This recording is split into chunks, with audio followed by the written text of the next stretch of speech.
Hello, I'm Darren Robertson, and today I'm going to share with you guys a delicious lamb shank chickpea curry recipe using good old lamb shanks, some spices and Massel Vegetable Stock. So let's get cracking. First of all, we're going to preheat our oven to 180 degrees.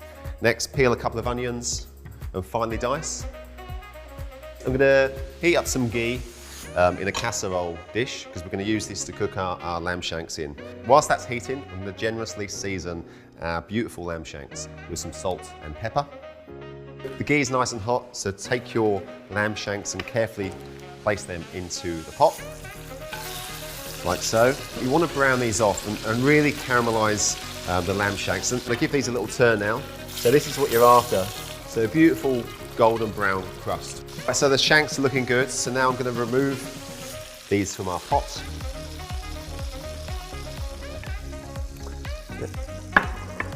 So reduce the heat in a little pot, and now we're going to sweat down our onions, garlic, ginger and some chilli.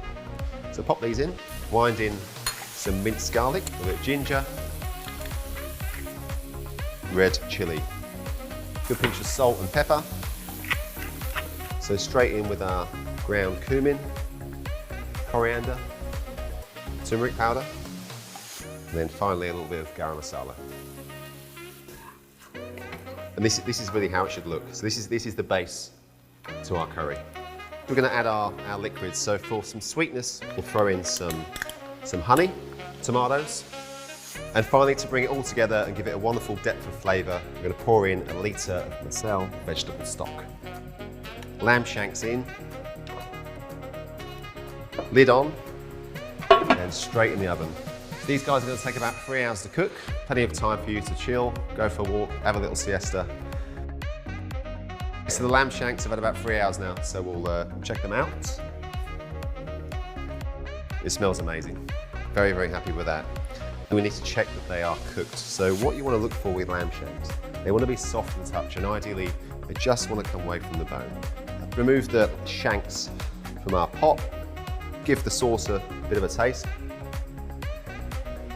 Touch of salt, give them a little stir. And also, if you like, you can adjust the consistency.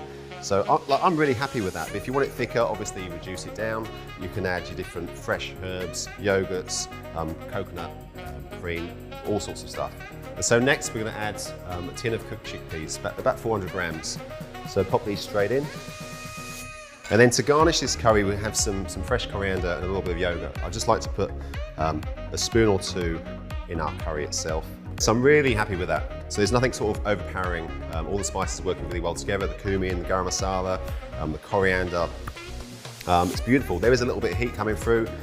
Beautiful curry sauce on top. And I'm going to simply garnish this with some more fresh yogurt and some torn coriander. For me, this is everything a curry should be. Well balanced, depths of flavour thanks to our vegetable stock, beautiful texture, really easy. Please give it a crack. For more recipes like this, hop on to taste.com.au. Get amongst it.